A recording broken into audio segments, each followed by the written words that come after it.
Le FC Barcelone s'est imposé 3 buts à 0 dans un classico de pré-saison. On va débriefer ce match dans cette vidéo. Salut à tous les gars, c'est Azial. On se retrouve pour une nouvelle vidéo, un nouveau débrief. Enfin, on commence à enchaîner les débriefs. Il y a de plus en plus de matchs intéressants, même si on est encore dans cette période de pré-saison de matchs amicaux. Là, aujourd'hui, on a vu un très beau match amical, un classico en amical. Ça fait plusieurs années que le Real et le Barça font ça et honnêtement, ça fait plusieurs années que ça donne de sacrés matchs. Franchement, les gars, aujourd'hui, on n'a pas vu un match amical. Je vous dis la vérité. En termes d'intensité, en termes de volonté des deux côtés, de la part des joueurs, d'engagement, etc., c'était clairement pas un match amical. Du coup, victoire 3-0. Je vais débriefer le match, on va en reparler. Je vais analyser un petit peu. Bon, on va pas se mentir, les gars, les fans barcelonais, les fans du Real, là, on a tous regardé le match. Le 3-0 est quand même assez sévère. Honnêtement, il y a eu pas mal d'occasions des deux côtés. Malgré tout, il y a des gardiens qui ont assez brillé, notamment Ter Stegen, hein, clean sheet et un nombre de barres du côté du Real assez hallucinant. Franchement, ça a été un match de barres transversales. On va le voir, je les ai pas toutes mises dans la vidéo parce que sinon on en aurait parlé et j'aurais dû screen vraiment 500 images parce qu'aujourd'hui il y a eu quoi? Il y a eu au moins 5 barres, un truc comme ça, 5 ou 6 barres. Il y a eu Vinicius, déjà je crois qu'à lui tout seul il en met 3 ou 4. Chouameni, Romeo, je me demande s'il n'y en a pas une autre aussi du côté du Barça. Je crois qu'il y a 2 du côté du Barça et 4 du côté du Real. Bref, ça a été n'importe quoi. En tout cas, victoire, malgré tout, je trouve assez méritée, même si le Real a été un petit peu malchanceux. Mais bien évidemment, on va rentrer dans le vif du sujet. Avant ça, n'hésitez pas les gars, petit like, petit commentaire, petit partage, petit abonnement comme d'habitude, la cloche, tout ça vous connaissez. Ça fait extrêmement plaisir et on va passer directement au sujet principal de la vidéo. On va aborder un petit peu les images, comme d'habitude, ceux qui sont habitués, vous connaissez. Il y a eu pas mal de nouveaux récemment sur la chaîne, donc je vais vous expliquer les débriefs, voilà, qu'est-ce que je fais, je mets un petit peu des images durant le match, voilà, quelques images de match, notamment souvent je mets quelques screens par rapport au but, on débrief, voilà, je dis un petit peu mon avis sur le match, et en fin de vidéo, on fait une petite note par rapport aux joueurs, les top, les flops, etc. Voilà, pour les nouveaux, parce qu'il y en a eu pas mal récemment sur la chaîne, d'ailleurs je vous en remercie. Le match a commencé très très fort, parce que dès la 2-3e minute de jeu, je crois c'était Oriol Romeu, d'ailleurs, les gars, honnêtement, je vais mettre les menottes, je vais m'asseoir, je vais mettre le menottes parce que Oriol Romeu, bon déjà, sacrée reprise de volée, on va pas se mentir. Sur cette occasion, sacrée reprise de volée qui vient fracasser la barre, la première du coup d'une longue série. Et ouais, du coup, j'ai mis sa photo parce qu'honnêtement, Oriol Romeu, on en reparlera un peu plus en fin de vidéo, mais je mets les menottes, les gars, je mets les menottes et je pense que tous les supporters barcelonais doivent mettre les menottes parce qu'aujourd'hui, Oriol Romeu a vraiment fait un bon match. Honnêtement, j'étais assez surpris, je vous dis la vérité, j'étais assez surpris parce qu'en face, t'as un milieu de terrain composé de Chouameni, Camavinga, Valverde et Bellingham, un milieu de terrain qui a coûté très cher. Et puis de l'autre côté, t'avais un milieu de terrain qui a coûté bien moins cher, notamment avec le petit Oriol Romeu qui a été recruté quoi par le Barça, 5 millions, quelque chose comme ça, 3-4 millions, pas plus il me semble. Et il a fait un vrai match au milieu de terrain, franchement en 6, la paire avec De Jong a été vraiment plutôt solide. Alors attention, ça reste un match amical, à voir ce que ça va donner sur la durée. Mais à l'heure actuelle, ouais, franchement, agréablement surpris des prestations d'Oriol Romeu. On enchaîne un peu. On arrive sur le premier but du côté du Barça. Juste ici, ballon avec Pedri, ça part d'une combinaison sur un coup franc. Franchement, la combinaison est très bien jouée. C'est Dembélé qui donne à Pedri. Pedri qui fixe, qui attend un peu que la défense du Real remonte sur lui, qui va reglisser un ballon dans la profondeur magnifique pour Ousmane Dembélé qui est juste là. Ousmane qui va croiser, qui va finir. En plus, le truc assez marrant sur ce but, c'est que Pedri et Ousmane Dembélé sont les deux joueurs qui ont récemment été associés au PSG. Ah, peut-être cette combinaison sous le maillot du PSG très prochainement. Non, malheureusement, les gars, je sais, je me fais de faux espoirs. Je sais, les gars, je me fais de faux espoirs. Ah, le Barça, honnêtement, vous êtes plutôt bien lotis. Je vous dis la vérité, avec Pedri et Dembélé, qui a, d'après les toutes dernières infos, préfère rester plutôt que venir, même si le PSG fait un petit forcing. Vous êtes vraiment bien, même si Dembélé a loupé quelques trucs, hein. Attention, heureusement que ce but, d'ailleurs, je trouve ce but sauve un peu son match parce que il a quelques occasions un peu plus tard dans le match, même quelques trucs, je trouve, où il n'a pas été assez tueur et c'est ce qu'on lui reproche assez souvent, dont les fans du Barça. Donc voilà. Le but est magnifique, voilà, l'image est belle, hein. Franchement cette image est belle. Voilà, donc le 1-0 du côté du Barça dès la 15e minute de jeu. On avance un petit peu. 20e minute de jeu, centre sur le côté, je crois que c'est un centre. Alors si je me trompe pas, c'est un centre de Carvajal, j'ai un doute, qui va atterrir là à Rauro. Honnêtement, il a très très mal défendu, qui va atterrir sur sa main. Lui, il enchaîne les pénaltys, hein. Franchement, là, dans cette pré-saison, il enchaîne les fautes de main, les pénaltys. Il en a déjà fait une face à Arsenal. Là, c'est la deuxième en 2 matchs. Ça commence à faire beaucoup. Du coup, pénalty pour le Real Madrid, qui va être tiré par Vinicius, qui va, j'allais dire, complètement loupé. En soi, non, mais le ballon vient se fracasser sur la barre. Je suis désolé, c'est un peu flou, mais on voit la balle qui est juste là, qui va venir se fracasser sur la barre. Donc là, on est déjà à la deuxième barre du match, hein, à la 20e minute de jeu. Donc penalty loupé pour le Real Madrid. Malgré tout, Vinicius, bon, il a loupé énormément, il a fait je crois 3 ou 4 barres dans le match, je crois 3 minimum.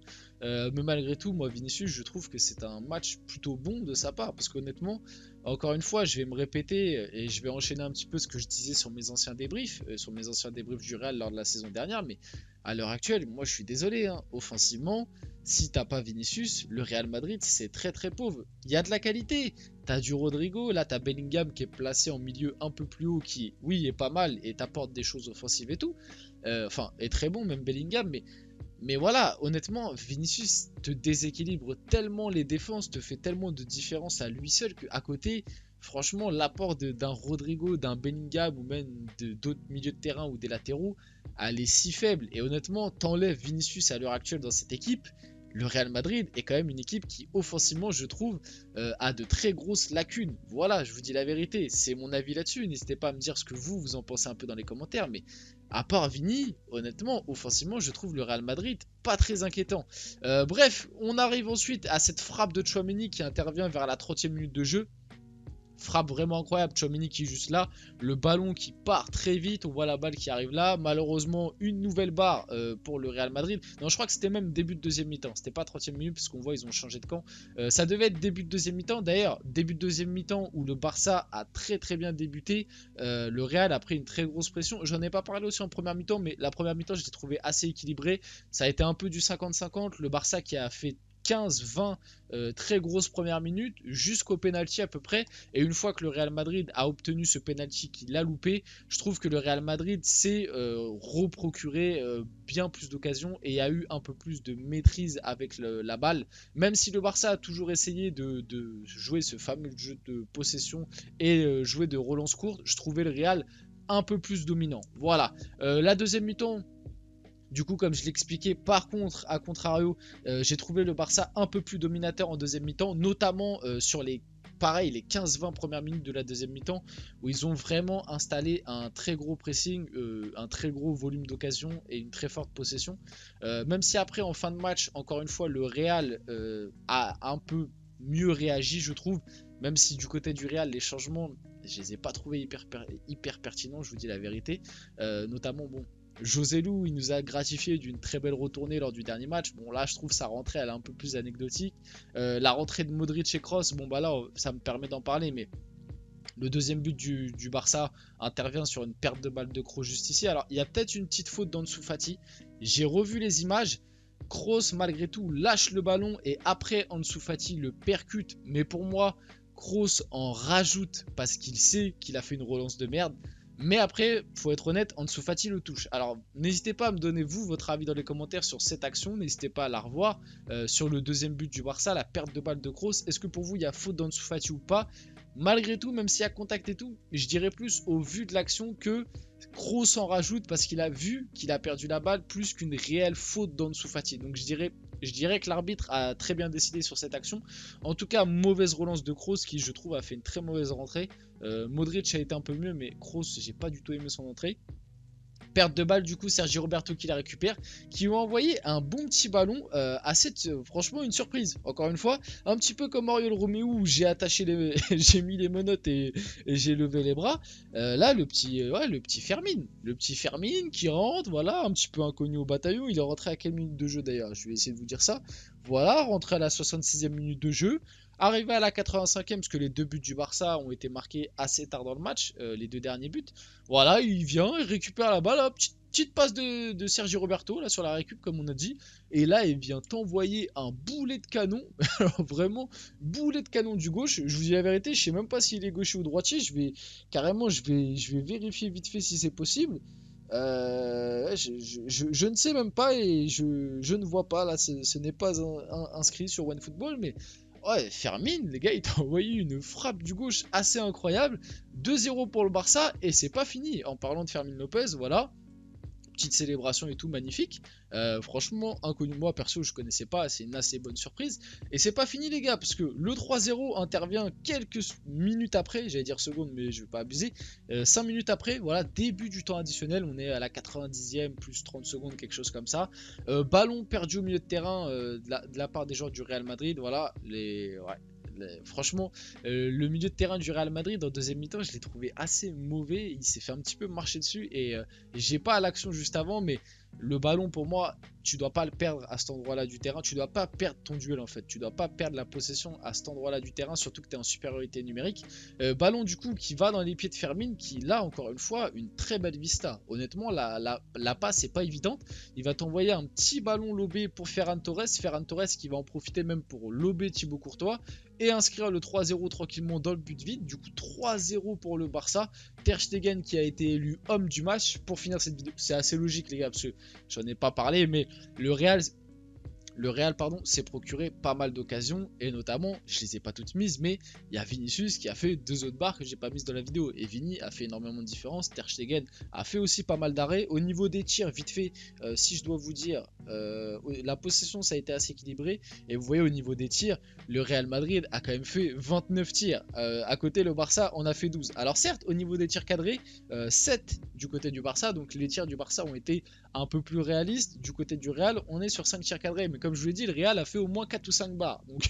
Donc bon, tu peux rajouter 8-9 tirs cadrés en gros.